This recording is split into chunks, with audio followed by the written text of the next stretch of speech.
Since this is Black History Month, let's talk about how solitary confinement in the United States prison system plays such a huge part of Black history in America.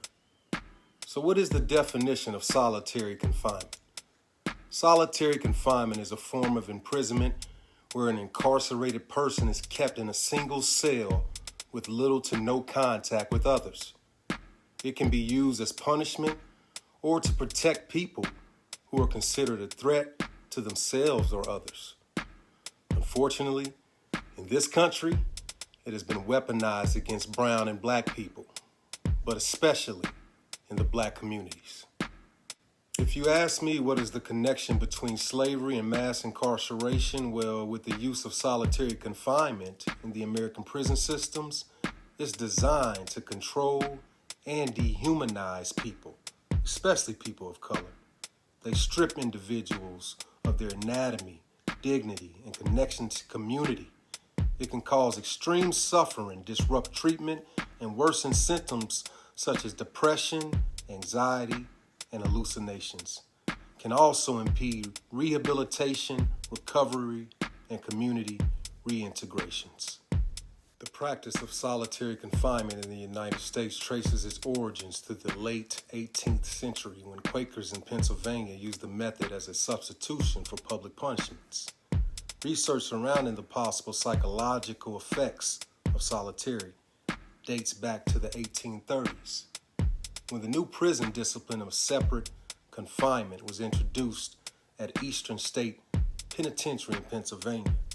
Charles Dickens, who visited the prison during his travels to America, described the slow and daily tampering with the mysteries of the brain to be immeasurable, worse than any torture of the body.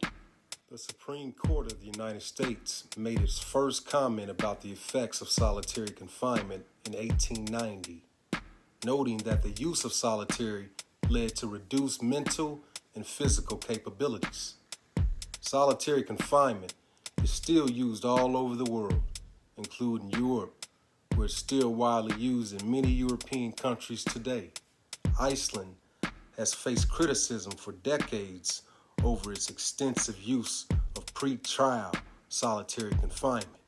And in Italy, Italian prisoners are subject to special surveillance and may be de facto solitary confinement if they are sentenced to multiple life sentences. Solitary confinement first arose in the U.S. in the late 1700s among religious groups. Yes, I said religious groups, like the Quakers, who thought isolation would promote repentance and rehabilitation. Though practice fell out of use in the early 1900s, it experienced a resurgence during the tough on crime area in the 80s and 90s. This period also saw the construction of what they call supermax prisons, which typically house individuals in indefinite solitary confinement, consisting of upwards of 22 hours of isolation. When we talk about the historical timeline from 1619 to 1865, slavery in the United States relied heavily on isolation and confinement as tools of control and punishment. Enslaved people were often held in solitary confinement in dungeons, jails, and other enclosed spaces as a means of breaking their spirits and preventing resistance. From 1865 present is what we call the rise of mass incarceration. The 13th Amendment abolished slavery. However, anybody convicted of a crime after 1865 could be leased out by the state to private corporations who would put them to work for little or no pay. The exploitation of prison labor has disproportionately affected black people due to new systems of control that emerged to target black communities. Black codes, Jim Crow laws, and the war on drugs have resulted in the mass incarceration of black people, disproportionately impacting generations of families.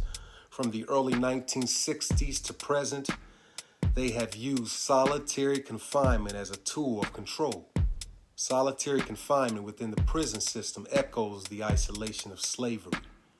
It is used as a form of punishment, often for minor infractions, and causes severe psychological and physical harm. Solitary confinement is disproportionately inflicted on black incarcerated people. According to a 2021 study, more than 9% of black men in Pennsylvania was in prison in solitary confinement for 15 days or more before they reached the age of 32.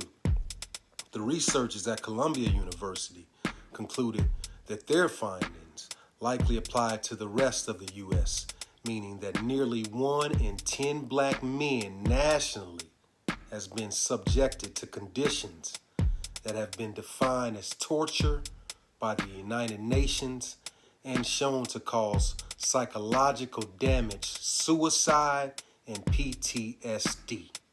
Nelson Mandela, the South African anti-apartheid activist, described solitary confinement as the most forbidding aspect of prison life. Human rights experts have stated that prolonged solitary confinement may amount to torture. In the U.S. penal system today, more than 20% of individuals in state and federal prisons and 18% of individuals in local jails are placed in solitary confinement or another form of restrictive housing at some point during their incarceration. According to a 2023 report from Solitary Watch and Unlock the Box, it estimated that more than 122,000 people are held in solitary confinement in state and federal prisons and local jails in the U.S. on any given day. Statistics indicate that members of marginalized groups are disproportionately likely to end up in solitary confinement. In 2019, Correctional Leaders Association and Yale Law School study found that black women make up 21.5% of the U.S. female prison population, but 42.1% are held in solitary. Another study found that 11% of all black men born in Pennsylvania between 1986 and 89 have been held in solitary by the age of 32. The disproportionate use of solitary on marginalized groups has been attributed to racism and other forms of discrimination, which are being more prevalent by the correctional environment. Some sociologists argue that prisons create a unique social environment that do not allow individuals to create strong social ties inside or outside the facility. The social isolation that incarcerated individuals experience is especially acute solitary confinement, where they may be denied access to phone calls, mail, and visits from loved ones. The psychological effects of isolation continue long after individuals are released from solitary, affecting society as a whole. Let's break the cycle. Ending solitary confinement is a crucial step in dismantling the legacy of slavery and creating a fair and equitable society. Join me in getting the word out about solitary confinement and Black history.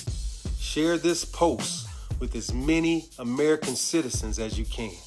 If you know someone who's been incarcerated, let's stand with them and fight this cruel punishment in the American penal system and end solitary confinement. On behalf of the national campaign, Unlock the Box to end solitary confinement, join us in ending state-sponsored torture and replacing it with effective, humane alternatives. For more information, go to www.unlocktheboxcampaign.org.